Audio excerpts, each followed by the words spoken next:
the woman of the future. What is she? How is she living? What does she do? How is she different from a woman of the past? Whenever you look at the literature of the past, especially the spiritual texts of the past, you just don't see much about women there.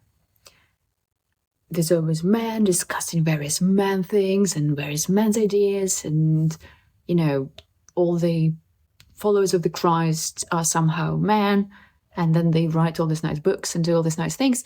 And whenever there is a woman featured in there, she's usually a mother, or she's fulfilling some form of a carer function, or she is basically a reproductive function, right? That sucks, guys. Really sucks. I think we can do better than that.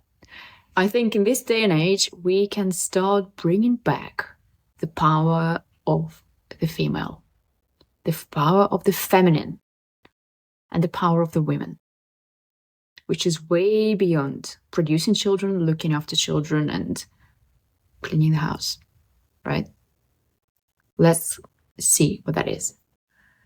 So one of those functions taken away from us by the thousands of years of male dominance, and males are wonderful, but it just happened in such a way that they really needed to remove women out of the picture. Which is why female apostles of Christ have been removed from the Bible, and all the female sacred societies, all the female powerful organizations of wisdom, they've been all degraded, removed, and somehow reduced.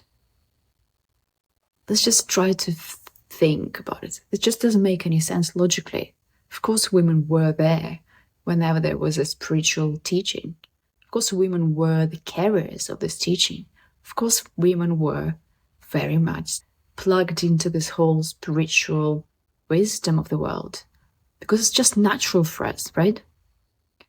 So now with all the female influences coming up in the world, showing their power, expressing themselves, and producing all this lovely and amazing content, this is the time for everybody to finally tap back into the feminine power of spirituality. The feminine power of being connected to the universe. The feminine power of understanding the mysteries of the universe. The feminine power of having this whole dimension and interaction with the world, which we can only define as magic. The feminine power of being a magician, of creating things without doing them. The feminine power of knowing things without the information given to her in a physical realm.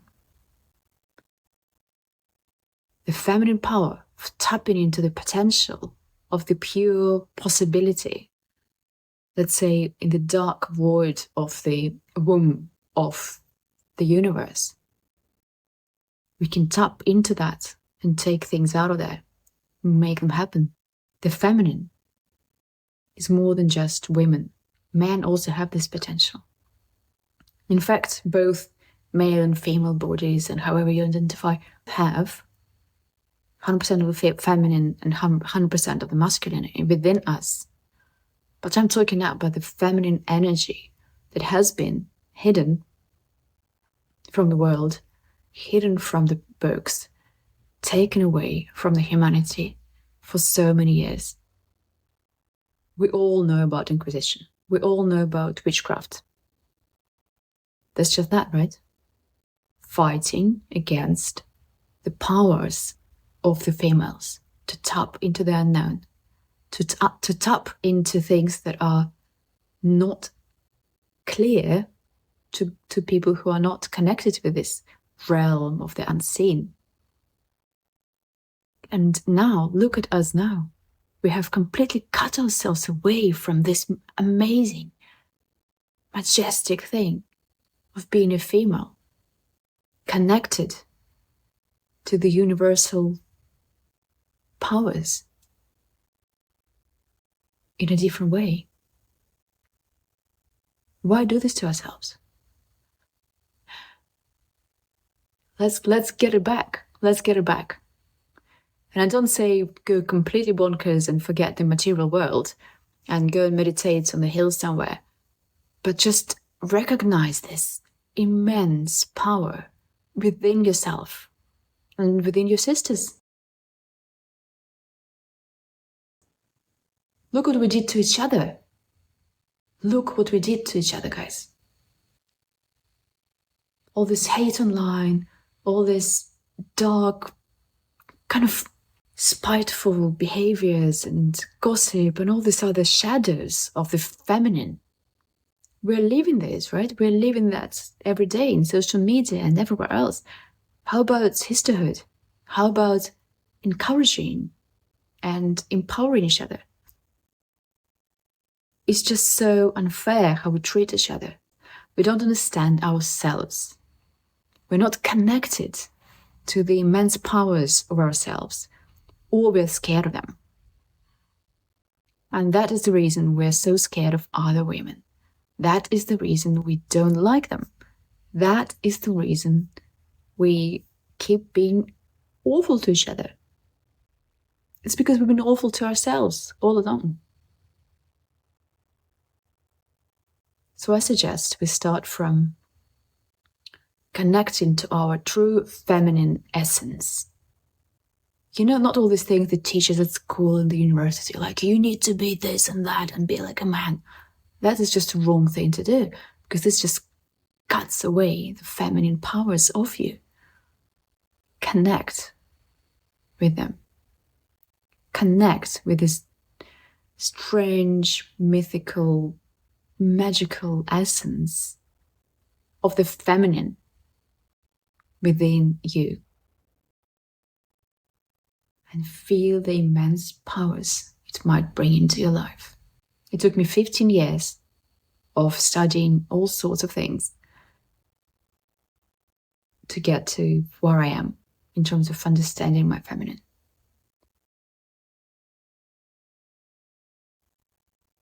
And it shouldn't take you anywhere near as long, because the feminine is a lot more developed now, today, in this world. We have a lot more role models, we have a lot more creators, we have a lot more different female archetypes gradually anchoring themselves in this reality. We are well beyond mother, the crone, and the maiden. We're just well beyond that. We have many beautiful new feminine archetypes on this planet, and you see them everywhere. I've found a few, I've channeled a few different ones, but Creatress is the one that I love the most at the moment. These are the people that are creating things in their lives, creating businesses, creating content, creating communities, creating books, creating wisdom, right? The way to carry the wisdom that comes to them through their feminine. These are the creatresses of the world. And they're living their fire. Fire has not been associated with something feminine, but it is now. It's a new thing. So we've got the feminine fire. Living your fire as a feminine is an incredibly beautiful, inspiring, and spiritual thing. It's letting your spirit come through, going out from your heart into the world. That's the way. That's the Creatress way.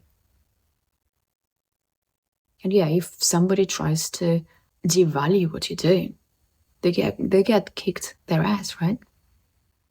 Because the Creatress is not weak.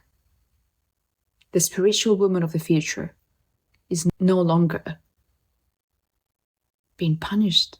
She's no longer being killed. She doesn't need to hide anymore. The Creatress of the future is welcome. We're all waiting for more creatresses to appear, to emerge, to show themselves to the world, to create things, to build things, to foster new energy on the planet. Our daughters, our granddaughters, will be those who benefit from this new female archetype being fully anchored on this planet. So I'm all about that. Creatresses.